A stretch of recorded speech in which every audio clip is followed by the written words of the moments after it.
Welcome and thank you for joining us today. My name is Emily and I am the Communications Specialist for the Natural Start Alliance. We are lucky to be joined today by my neighbors just 15 minutes to the north from the Evanston Public Library. I am based in Chicago and they are here to talk about a relatively new children's literature award, the Blueberry Award. The Blueberry Award began in 2021 and honors books about nature connection and environmental stewardship. The 2022 winner, Honors and Changemakers list has just been announced, and we have three wonderful guests from the Blueberry Committee, Martha, Betsy, and Bridget, who will be walking you through the latest and greatest books about nature. So we're so grateful to each of them for being with us today and for sharing their expertise. Before we jump into book talks, we wanted to start by getting to know the Blueberry Award a little bit better. So with that, I'll start with the creator of the Blueberry Award, Martha. Martha, why did you create the Blueberry Awards? Thank you so much for asking that question. And it is a great pleasure to meet all of you. I believe a second time here in bringing Blueberry books to you. We spend all of our time on the Blueberry Committee thinking about you, and it is such a great joy after a year and 3 months of making decisions that we finally get to share the results of our work with you. Before the pandemic, I used to create a nature playlist of all the new books that had to do with nature every year for attendees at the Chicago Botanic Gardens Nature Play Conference. And then every year that I did this, I would be so surprised because the American Library Association award season would come and none of the books would be selected. The American Library Association has many wonderful book awards, but they do only have one award that is specifically about informational books, and it does not have to be about nature. So the pandemic made me really bold, and I decided I would ask Betsy if she would be open to launching this award with me, and she was. Betsy Bird writes a blog for School Library Journal, and many librarians use her blog to get ideas on which books to read, which books to buy, and sometimes even which books to give awards to. So this is now the second year of the Blueberry Awards. So as Emily said, we just gave out the 2022 Blueberry Awards on March 23rd, as close to the vernal equinox as we could get, and Emily was there.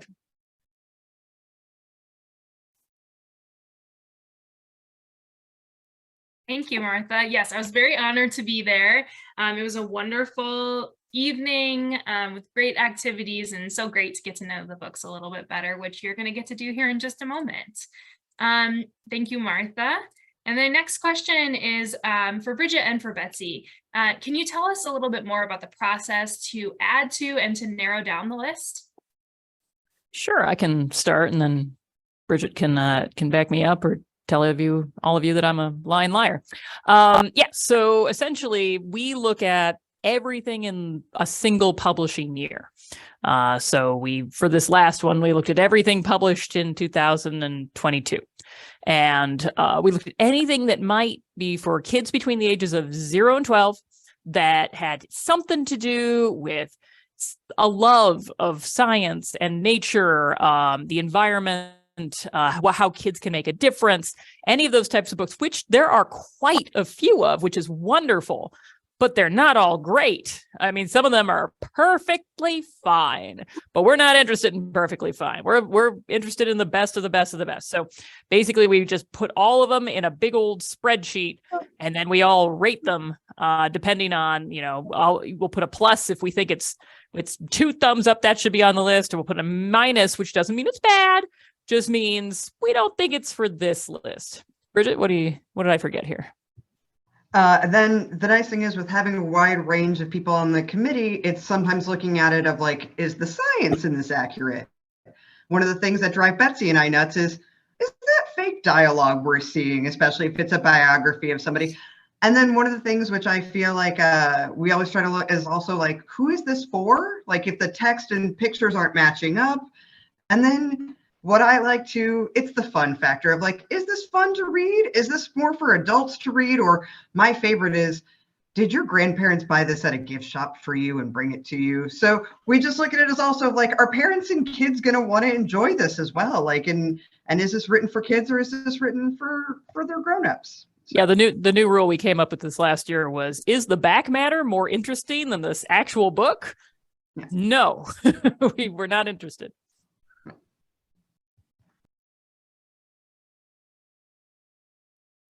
Oh, I was not unmuted. Thank you. That's great. I just learned the term back matter, actually. I'm outing myself a little bit, but now it's one of my favorite parts of the book always. Now I have a word to go with it. So, okay. And can each of you tell us why you are involved in the Blueberry Awards? I'll start, and then Betsy, I'll hand it over. We'll just go reverse these. So we have another committee here at Evanston, the Kids 101 books. And so the thing that I read the most for that committee is nonfiction. And so I think Martha was like, well, hello, nonfiction, to the point where even Betsy will leave me little presents of nonfiction books.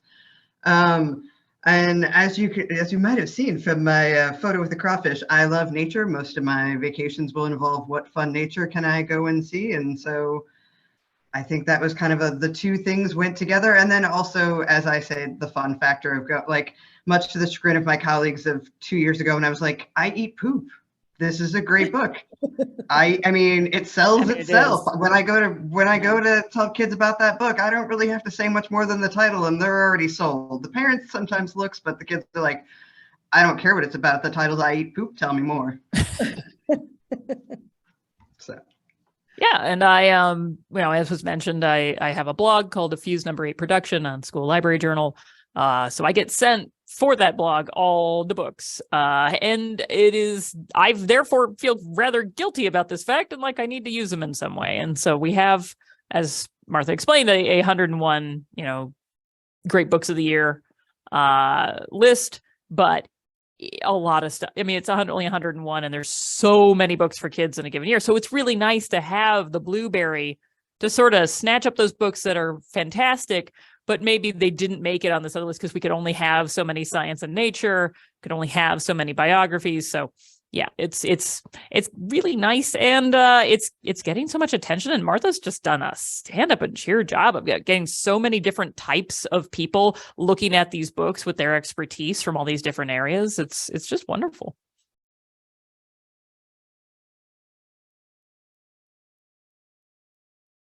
No, you're muted. Okay. Oh my goodness. I've got a lot of stuff going on the screen here. Martha, did you want to say anything about that, or should I just keep on rolling? You know what I want to talk about is listen to the language of the trees. Oh, perfect. Okay. Yes. A quick housekeeping before you jump into the book talks.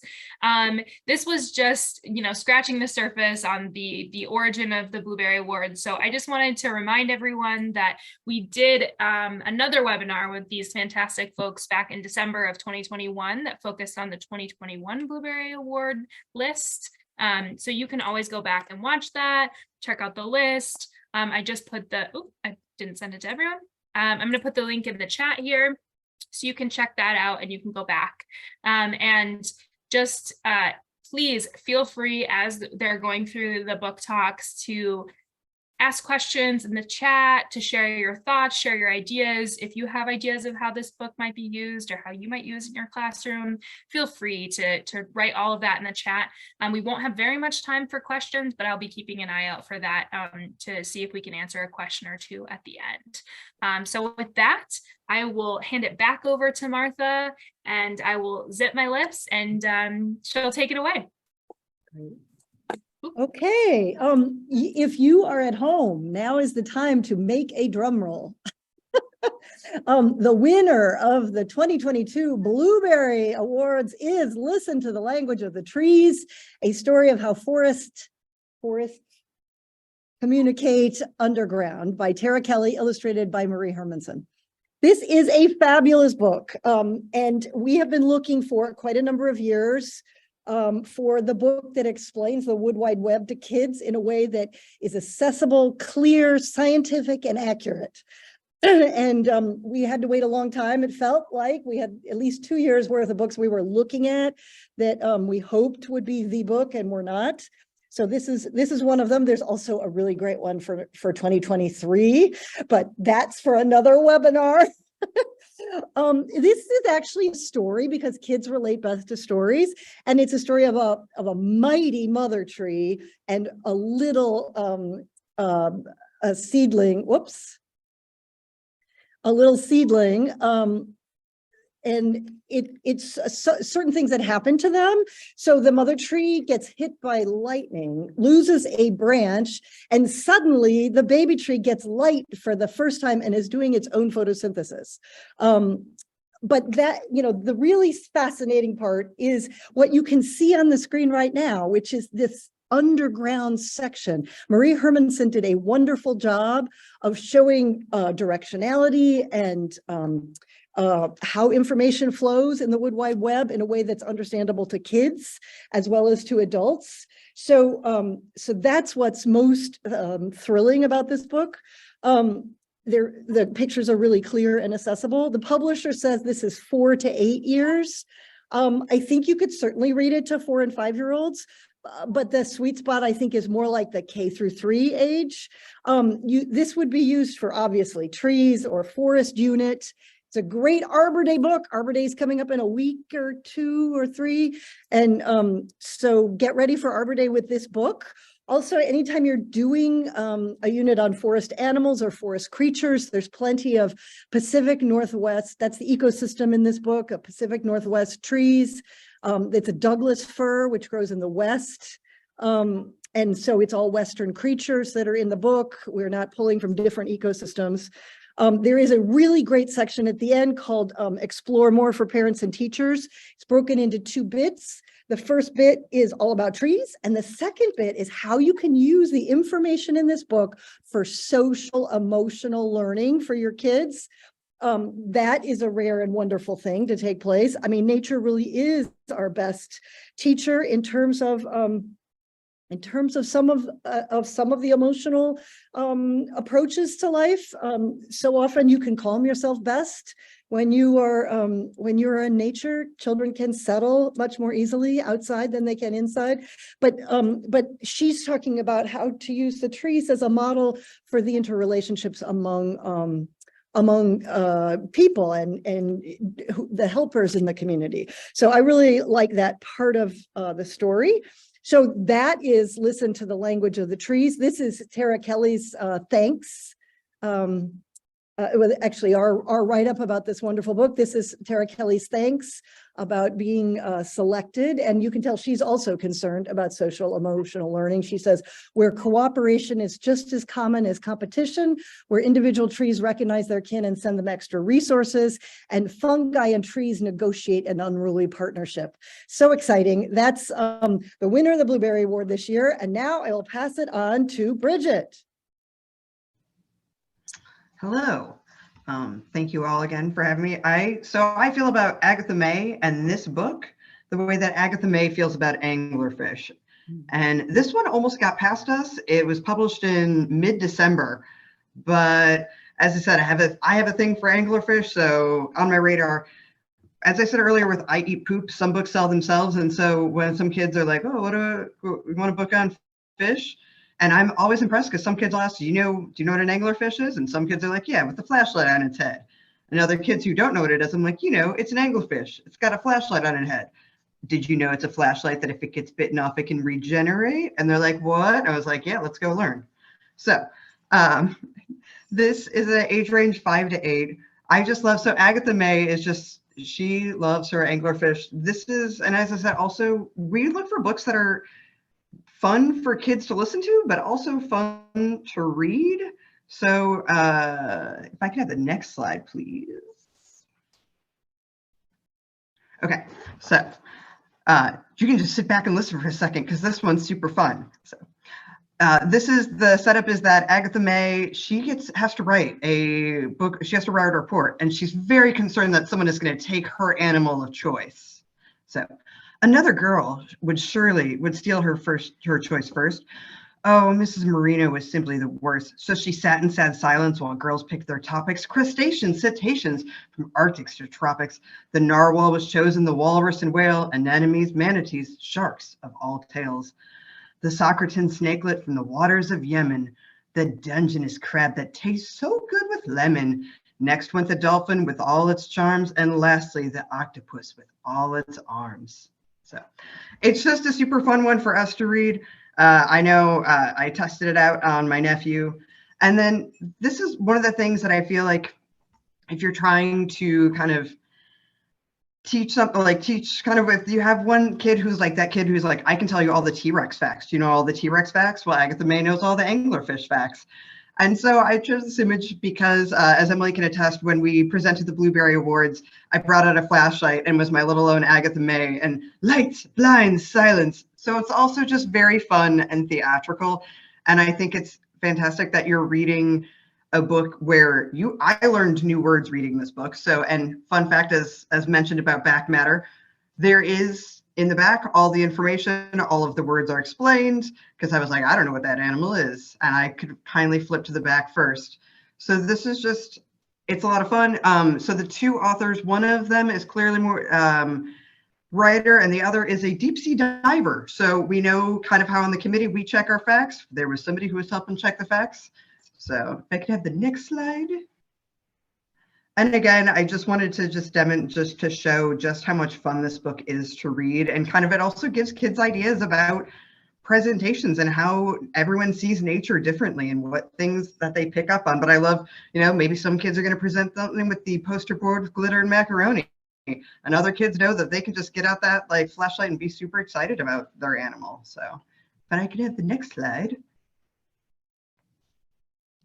And then one little fun fact again, what I particularly loved about Agatha May, there was a very subtle message when I picked this page where the teacher's kind of pushing Agatha a little bit, is the one where I read where she's like, oh, Mrs. Marino's the worst. But it's because she's pushing Agatha because she knows how much she's capable of. So I just thought that was a lovely little message that was in there as well, that maybe that teacher isn't the worst. She's just pushing you to be your best. So I hope that you will give Agatha May, like I said, there's some great information in the back. And if I could have the next slide. And if I haven't sold it enough for you, hopefully then illustrator Mika Song can for you.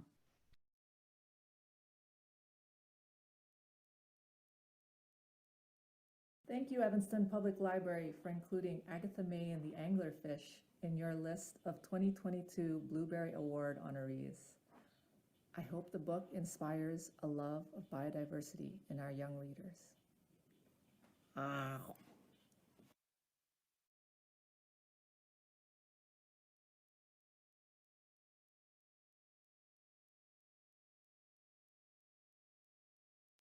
And then just as one more, how can you use this in a classroom? I just loved, here's this, and then you can take the kids to the Monterey Bay Aquarium and they can actually see what a real anglerfish looks like and kind of get a trusted source. So some more fun facts, because if the back matter isn't enough, and I was always that kid who's like, I want more. So, and they can see that it's even weirder looking in reality.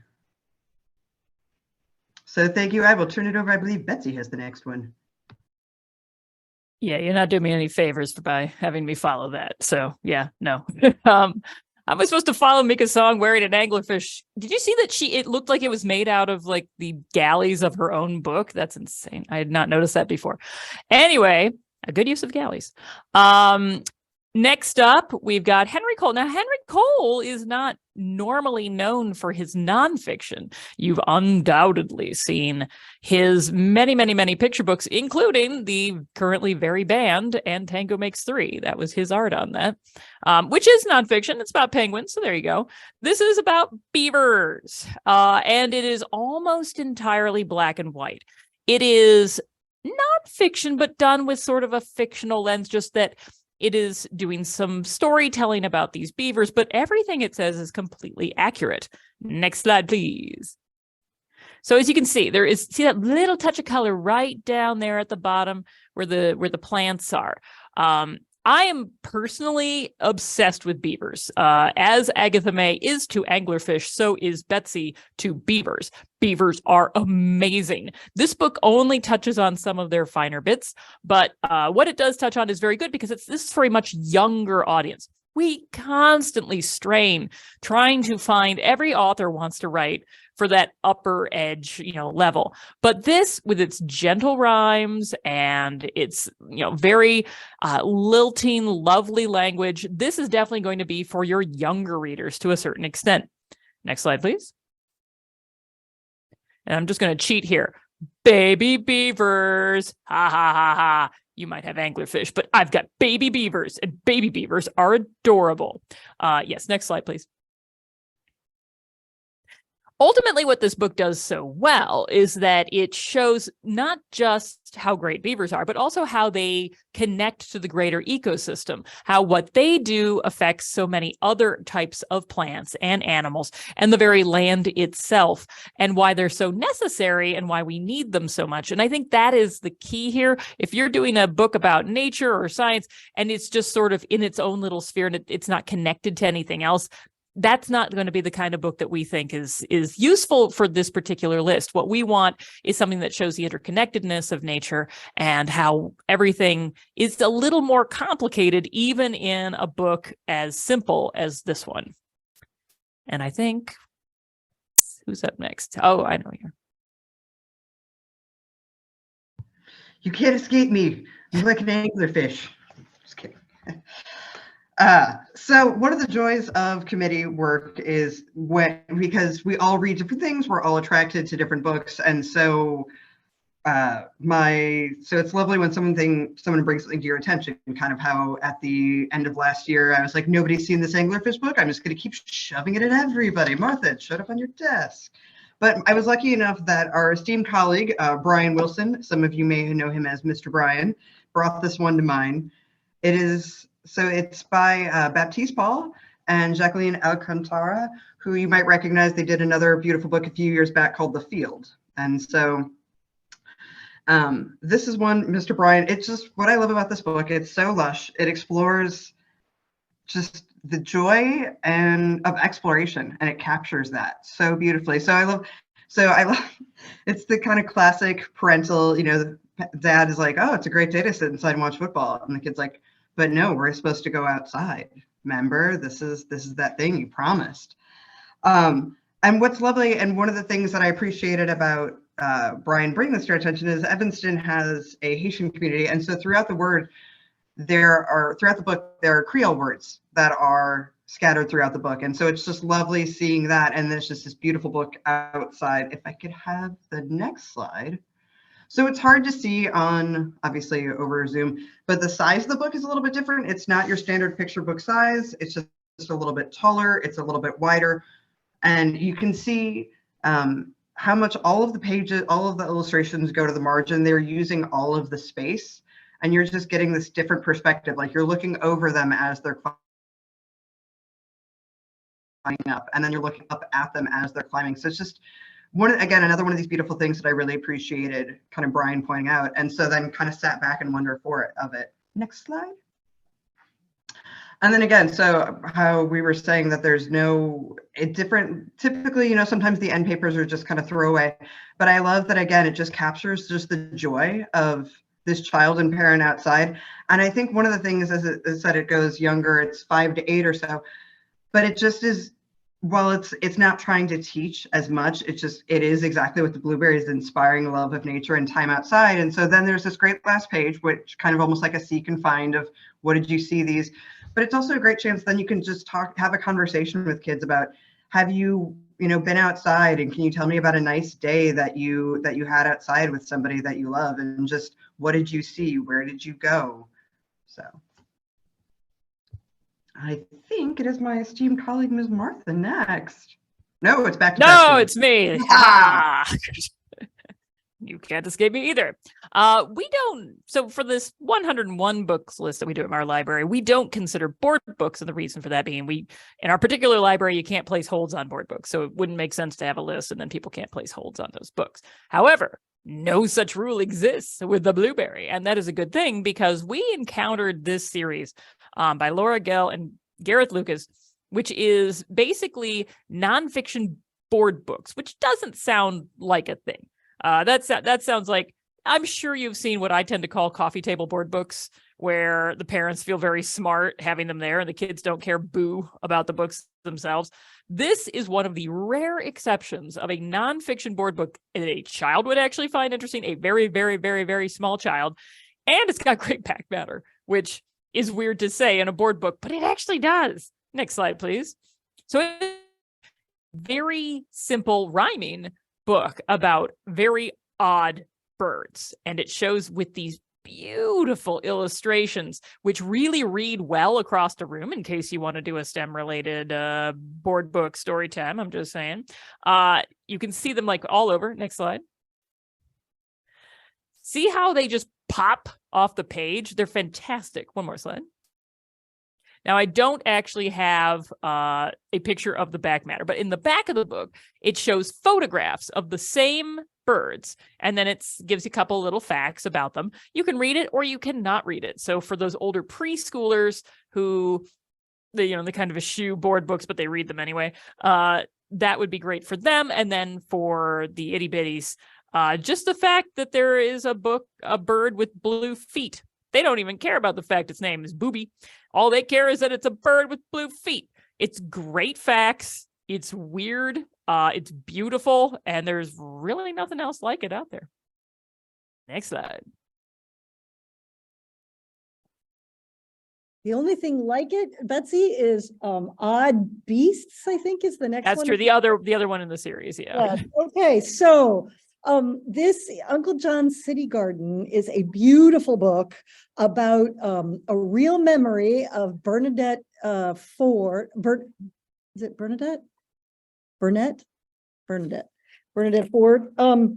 Yes, Bernadette Ford. She was the first African-American vice president of a children's division of a major publisher.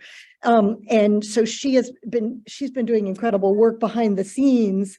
And this is her remembering her childhood in such a beautiful way. And she found, of course, the very best, or one of the very best illustrators to do her art. Frank Morrison is incredible. He's won Coretta Scott King Awards and many other awards.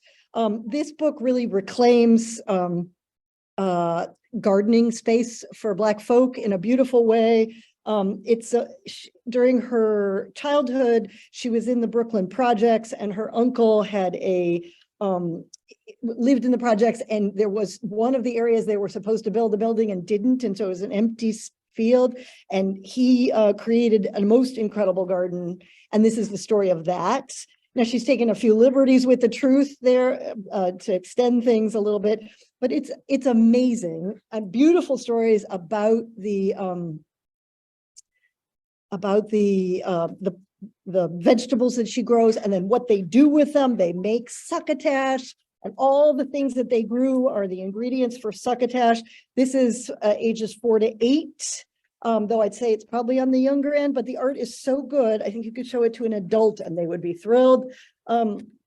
So the units that you would use something like this fabulous book for would be gardening, or vegetables, or Black history, or seed planting, or cooking together, or I'm sure, and then of course there's this beautiful statement from Frank Morrison where he remembers his own gardening experience, and that's how he brought such life to the illustrations in this book. Just spectacular gardening book. If you're going to do anything about gardening this year in your classroom or next year, I would recommend getting a hold of Uncle John's City Garden. It is fun, it flows well, it reads beautifully, it has the most amazing art. So so that's Uncle John's City Garden by Bernadette Ford, illustrated by Frank Morrison. Thanks so much.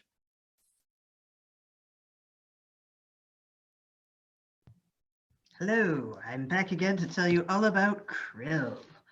So this book is called Good Eating, The Short Life of Krill. It's by Matt Lilly, illustrated by Dan Tavis.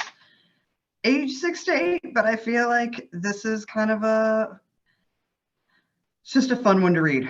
This is one that, like I said, I think one of the things that I think about for this book is, did I remember anything? Because like, if I can remember and tell you a fact 2 weeks later, or even remember I read the book, we're doing pretty well. And then did it make me smile? And this was one that even just, I have to say, reviewing today makes me smile. It's just fun. It reminds you of a cartoon, as you can see from it. If I can have the next slide, please. Okay, so yes, as she was saying, you can, as to what units this is for. So great if you're talking, there's, bioluminescence in here, but also the food chain. I mean, things to also the ocean, protecting the ocean. Does everyone remember I feel like 10 years ago, krill oil was going to be the thing that saved our life. I feel like my parents had so many jars of krill. It was gonna save them. So I was like, what is a krill? I don't know what krill are. So as I said, this one, it feels like a great old cartoon as you're flipping through the book. So this is just some of the book of, it's like, hey, Egg, what are you doing? And this is just, it goes through. So this goes through the life cycle of a krill. Next slide. Oh, but hold on. So I just have the book in front of me. And again, as I said, I always think about, is this book going to be fun for you to read as like a storytime educator? Or is this going to be fun for a parent to have to read? Or is this one that they're going to bury under something? But it's just kind of fun and comical while being educational. It's like, I hate to break this to you. You're pretty small yourself, and blue whales eat stuff your size. Only it takes a lot of you guys to feed a whale. 1 million of you might make a meal for one hungry, and then it's a giant whale over 2 pages. Oh, so, and then just like the fun of like the krill, like their little faces, and they're like, woo! So just a super fun one while also being educational. There's great, and then I even say, I love that that back just says more krill facts. And then it also, so it has learning more, and it has books, online, and game. And then if I could have the next slide. And then this is just a fun video that I found, top facts about Antarctic krill. So then you can teach, and I think this is also fun for kid ones as well, about like small animals. Like everything doesn't have to be big to be important, and how krill, I mean, they're kind of the building blocks of some ocean food chain. So I'm just saying. Also a great way to start about, so there we go. So, krill, anglerfish, you got some oceanic options. Yeah, I don't know how you ended up with all the oceans, but you totally did. I should say, when we're going through like lists throughout the year, we love stuff at the beginning, and then we kind of like, the year goes by, you see better stuff, and you kind of forget about it. Not that krill book. That krill book, from the start, from the moment we saw that book, we loved it, and the love never ceased. That book holds up. Hidden Animal Colors, I am very fond of this strange little book, because the entire concept behind this book is it'll show a very boring looking insect, fish, reptile, mammal, whatever it is, and then you turn the page, and like, I think the next slide here, it'll show like one example. Okay, so you see that the first page would be right above. You're like, oh, my collar helps me stay out of sight, but when I'm looking for a mate, and then you turn the page, and then you just get that frill from the thing, I shine bright. It's that, but over and over and over. My particular favorite, next page, right there. Look at that tongue. Big old blue tongue skink. I'm sorry, it's not bigger. It was really actually hard to find some of these images online, because the best ones they of course did not put online. But I am happy to report, is there a beaver in the book? There's a beaver in the book, because beavers have these bright orange teeth, which you wouldn't necessarily notice. So basically it's a very good, very young, again, I'm a fan of the young, very young book, talking about all these sort of surprise, brightly colored things for a variety of different reasons, sometimes for defense, sometimes to attract a mate. It's just a lovely book in general. And I love photography. And you know who else loves photography? Kids love photography. And it's beautiful photography. Next up.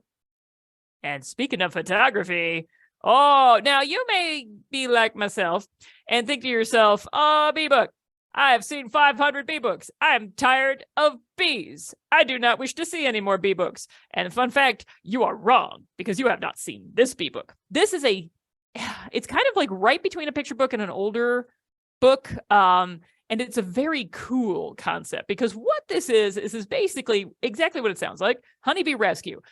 Bees are great. they are not always good at choosing where to put their hives. And I'm talking about bees in the wild. So this is a case where bees made a whole home in a rickety old barn that was like falling down, and the winds were going to get it, and the winter, they were all going to die. And so basically people set out to rescue them. So next slide, please. So as you can see, here are some bees, and it's so cool to see bees like not in the standard hives that the humans created, because fun fact, that's not how they always exist, which I think some kids kind of get a little confused about that. They're like, yes, bees always live with people's hives. Like, no. Next slide. So you can see, so the writing there, it's a little higher, so it's a little above a picture book, but definitely below a chapter book in some way. And what's so neat about this, see, I think that's the rickety barn in the back there. I didn't have any images of my favorite part of this book, which is the bee vacuum. Yes, it's a bee vacuum. It vacuums up bees. It doesn't hurt them. It's very gentle. And then the guy who's vacuuming, he's not wearing any protective clothing at all. You kind of get the feeling watching them, like, you know, those people who just like freebase it when they're climbing up the side of a cliff and they don't have any equipment. That's what it feels like if this man is like, I'm not even wearing gloves. And I'm like, you're insane. Next slide. Yes. And so you get these beautiful, I mean, the photography in this book is just completely stellar. You get these beautiful, look at the folds of the honeycomb in there, and then how he takes it and then he puts them into a standard hive situation where he can like fit them, and then he saves the queen and he makes it so they now have a home if the bees don't reject it. So there's a little bit of tension there as well. It's just a very cool book. All right, Martha, I think you're up next.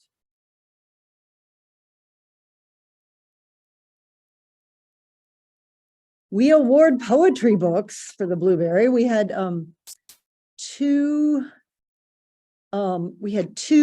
poetry books this year, 2 last year. The whole book is a poem, so it's not a book of poems. It is one poetic consideration of the most amazing creature, and that is the praying mantis. As Betsy says, jaw-dropping photography. I will show you another picture live here, but you get to see up close and personal what praying mantises look like, what their ecosystem is like, what they're doing, how they capture their prey. Very simple but beautiful language. And if we go back one more, I'm sorry, I forgot to catch the beginning of this book. It reads like this: if a quick small movement takes you by surprise, stop and look, move nothing but your eyes. And it explains that the praying mantis is very patient, but it also implies that you too need to be really patient and wait and be still and quiet, and you can see the most amazing things. And the most amazing thing that Rick Leiter here as the photographer that he captures is the picture of a Ootheca. That's OOTHECA, I think it is. And that's the seed case, which is made out of sort of brown froth that hardens. It's about the size of a walnut. It's hanging in some tree branches. And then a miraculous thing happens. One day, out of that Ootheca drops a praying mantis baby. There are about 400 of them at most. And then here is the $1 million picture for our year. Though this is the 400 praying mantises all dropping out of the Ootheca together. Just fantastic, and also gives you such a great idea of what you're looking for if you're going to try to find one of these in the wild. But some of these shots are just incredible, and it gives children just the most beautiful concept of what. There's another picture of the Ootheca. Isn't that great? Wow, just so gorgeous. Anyway. Wait and See by Helen Frost, illustrated with photographs by Rick Leiter, and they have teamed together many times before. They are a brilliant pair of they work together and do the most beautiful poetry about all kinds of different seasons. So if you don't have a need for praying mantises, there are so many other books that she and Rick have written together. So I'd recommend all of them. They're marvelous. Okay, and who's next? Oh, me, Our Green City. Okay, so this is so cool. This is what Blueberry books are supposed to be about. We are not about trying to terrify children. Here, I have a what not to do for you all. I don't know if you can see that. It's a little book for young kids called Bee Catastrophe. We'll miss them when they're gone. Okay, this is what not to do. Sharing those horrible and terrifying information, some of which might be true. But she does something so different with this book.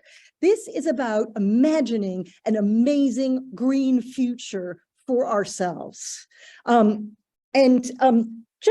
Just as part of our amazing green future, we of course have included all kinds of people with all kinds of abilities. But it's an introduction to her dream city that would have everything set up the way it was supposed to when it comes to making sure that we are providing plenty of natural spaces for people, that there are gardens, that the heating system is using solar panels, and there's a heat pump, and there's beekeeping, and there's gardening and cooking.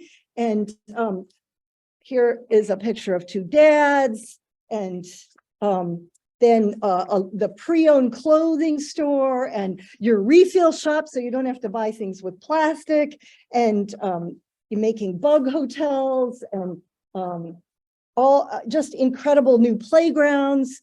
And just what would that look like? And then there is a beautiful yellow butterfly at the bottom of each page, or somewhere in the top, or somewhere in the book. So there's always something to look for. The illustrator is Irish. Her name is Colleen Larmore, so maybe not originally Irish, but she lives in Ireland now, Colleen Larmore.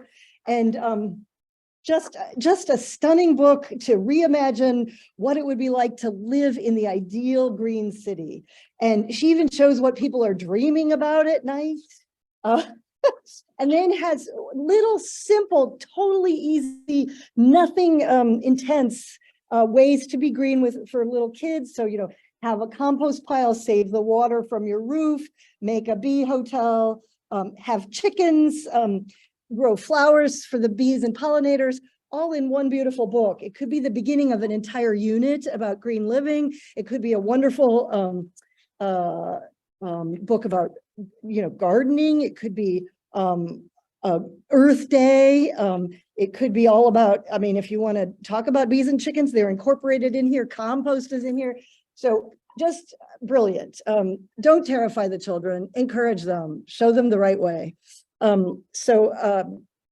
one of the main reasons we wanted to found the Blueberry was there are some awful climate books out there, and we just hope you never have to run into them. Hence the list. And is there any more time? Let me see. How are we doing? Yes, just a little bit. What's the next book? Yes. No, the next book, Betsy is going to present the next book. I am. And okay, so as Martha was talking about, we don't want to terrify the children, or if we do, we want to terrify them in a fun way. It's little tiny praying mantis babies. But we also want to inspire them, and we want them to, because kids read these things and they're like, well, there's nothing I can do. And so when we find something about a kid who actually is doing something, has done something, we like to promote that. Lion Lights is just the coolest book because it's a true story about this kid. He's Maasai, and Maasai tend to be herders, and they have a real problem with lions. Lions come and eat their crops. So what do they want to do? They want to kill the lions. But of course, lions are endangered, and we do not want them killing lions. So what are you going to do? This kid came up with just the most simple but brilliant little plan. Just figured out how to do some wiring, and then managed to figure out motion sensors. So when the lions get near, they set off the motion sensors, the lights turn on, the lions get scared away. Lions don't get hurt. No one else gets hurt. And it's just such a simple solution to a pretty huge problem that everyone was really kind of inspired by this kid. And then the kid was showing other people, well, here's how you can do it and how you can make it. So this is just, it's environmental because, it's about saving the lions, but it's also just a very practical, real story that's very inspiring and is something, kids today are taking coding left and right. And they're like, well, I'm sure I could figure that out. Okay. Yeah. So it's I don't have any interior images from it because I know we're going to be at the end here, but I just wanted to promote it because it's just a great, we call them change makers. And this is a great change maker kids book. Next one. And one thing I'd say about Lion Lights is I love the idea, and I think it's so important that conservation is not something that just white people do. Conservation is not just something that American people do. There are people all over the world of very different ages, races, colors, and all of them can work on climate solutions, as all of us are required to do. So I wanted to share this fabulous book with you called Bee and Flea and the Compost Caper. This is a early chapter book, so this would be for 6 to 9-year-olds. Not just beginning to read, but after they've been reading for a bit. It's very hilarious. It's the kind of intense, gross, scatological humor that you can delight young children with, and not doesn't happen enough in easy readers, I can tell you that much. And Bee and Flea are investigating what they think is a crime going on in the compost pile. And they do discover that no, in fact, the compost pile's job is to help the garden grow greener. It is so wonderful to hear about, have you ever heard of the word detritivores? Well, I'm not even sure if my emphasis is right on that, but detritivores are the little tiny creatures in the compost pile that do some decomposing, and we meet several of them in this book. And also we watch the decomposition process going on because, of course, Bee and Flea are marching through all the decomposition, meeting the creatures. She makes it real clear that there are microscopic creatures that you can only see if you have special glasses. And it's just so funny, and it's so gross, and it is so wonderful. I would be amazed if it did not convert almost all your K through 3 boys and girls into compost enthusiasts. And it opens the idea of some really wonderful compost STEM projects that you could do together. This would be so great if you had a microscope. I mean, it's an awesome book, hilarious, funny, and about how the compost process works so that gardening is more effective. So what more could you ask for in a blueberry book? I don't know if we have time to, maybe we do have time to listen to Anne Humphrey.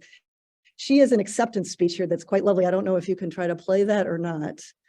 I would love to, but unfortunately it is not working. It's not working. Okay, we won't worry about will that. share these videos so everyone can see them later. So yes, of course. So there are way more books on the blueberry list than what we have shared with you. We just picked out our favorites that we wanted to talk about to give you a representative sample. But we've left, lots of great books on the table that we haven't looked at. So I know that Emily will be sending out to you the book list, but this is the web location to get the book list.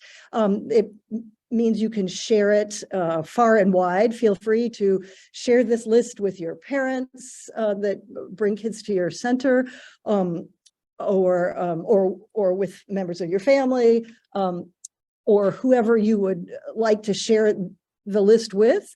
Also, if you want, there is this wonderful flyer that you can get that has all the books and an explanation and a picture for each one of them, explaining age ranges, and a little sample of what's going on with each book. And so there's plenty of books in here for much older kids. And so that flyer you can print for yourself. right from our website. There's a link here, but again, that will be sent to you also by Emily. And finally, if you're not a link person, you can just email me. My email is right up there. It's msmeyer@cityofevanston.org. I'm happy to answer your questions and send you links if you have trouble. But wait first for Emily's mailing to you, and then I would love to see you use these books to develop curriculum and to share with parents so that they can do wonderful reading sessions with their children, to break open difficult and complicated ideas for your kids. So did anyone have any questions? We actually have some time to answer questions. Remarkable. Yes, I didn't see any questions come in, but I want to invite everyone, if you have a question, we do have a little bit of time. And also, I just want to thank Martha and Bridget and Betsy.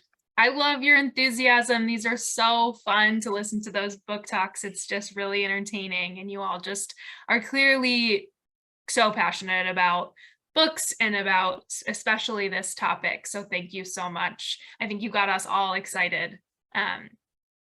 There was a question here from Deborah. Are there any other awards that you are aware of that are similar to the Blueberry? To the best of our knowledge, I mean, this is one of the reasons why we founded it. Betsy would know. Betsy knows everything that goes on in children's literature. So I'll hand it over to her. I mean, obviously the SciBert, but the SciBert doesn't limit itself to science and nature. You know, there's lists online. Melissa Stewart always comes up with amazing, she's the doyenne of children's nonfiction online and writes the books as well. She's fantastic. I do on the Fuse number 8 production do 31 days, 31 lists, and there is a science and nature list on that, and with links to all the previous year's lists that I've done. The NCT, is it NCTE does the list, I think, of the Center for Teachers of English. Yeah, I believe they may have a sciencey list as well, but I don't know it very well. Yeah, generally speaking, there was a gap in the I don't want to say marketplace, but I'm going to say it marketplace, that Martha just went straight into, which is funny. You would think that we would have lots of lists like these, in that it is such an important topic, and yet we do not. There is some really amazing work being done at the University of Minnesota Twin Cities. They're about to create, they published their first journal, which is quick, easy lesson plans for teachers to teach about eco topics on various different levels. And they also are going to have a database of all the climate books with, it's going to be incredible, but it hasn't quite come together yet. It's an organization called the Center for Climate Literacy.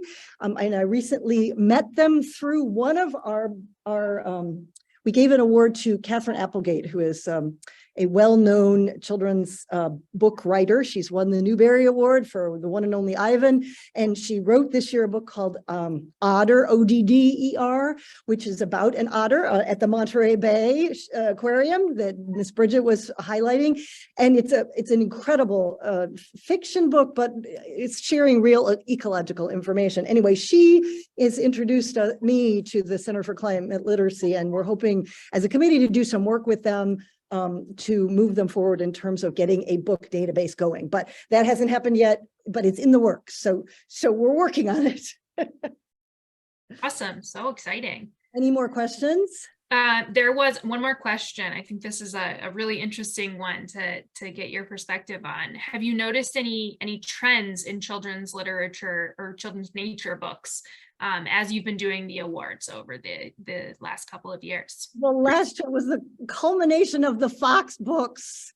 Hundreds and hundreds of Fox books. Trees now. It's trees. Yes, Trees. Yeah. That too. Yeah. That's now the hot thing. Yeah, Betsy, I'll turn it over to you, but I know we had a whole run of Fox books, and our winner last year was How to Find a Fox, which was a brilliant book. By your winner this year is Trees. So. Trees, yeah. We are a slave to the trends. We are Yeah. on trend. We are on trend.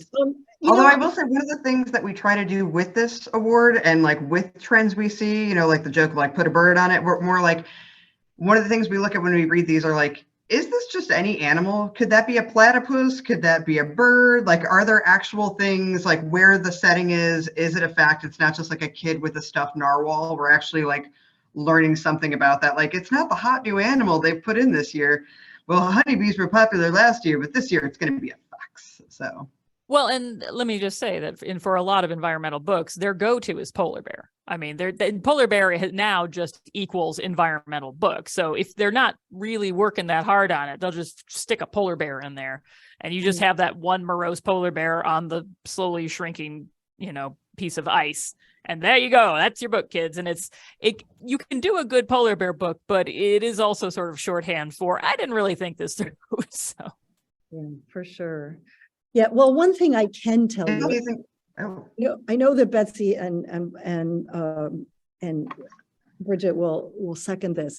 There are a cadre of incredible writers who are being called to do this kind of work. Melissa Stewart is one of them. She has this brilliant book out this year called Whale Fall.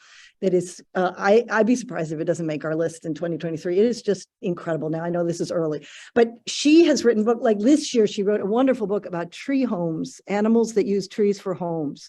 And it was just fabulous, simpler than, we had to cut out some good ones in our quest to only get down to 33 books for the year. But, Melissa Stewart is fabulous. Amy Hevron is recently mostly a illustrator, but done a lot of books. The other one to watch is Anita Sanchez. Oh, my God, she is on fire. She did this fabulous book about, I think she called it Meltdown. It's about the glaciers, and it's for a little older children. We would have featured it if there was older teachers in this group, teachers of older children. But it's a wonderful book. But then she also did this wonderful book called Hey Puddle. And this is one that I think you should definitely run out and buy if you have a chance. It's all the amazing things that an ephemeral puddle will have in it in the spring that helps the environment and creatures. So, the little froglets, the tadpoles, but lots of other different animals stop by, and you always think of an ephemeral puddle in your yard is a problem, and yet we find out, oh my God, no, it's a rich ecological environment that you need to learn more about, and it's so accessible to children. They're on their way to school, they can see a puddle. So just Anita Sanchez is on fire too. So there's some great writers, and Ms. Humphreys just come out with a book about ponds and puddles also. So that should be interesting. We'll have to see if it makes our next list. Are we at the end? Yes, I think so. Do you want to say a few final words, Christy? Or Emily? Thank you. I just want to, if you haven't had a chance to see the chat as it's been going through, there's been a lot of gratitude for all of you and appreciation for your personalities and having them really shine through in your rapport with each other, and how just wonderful it's been to see that. Someone wants to come visit you in Evanston. I'd like to get in on that. Yeah, we'd love to meet you.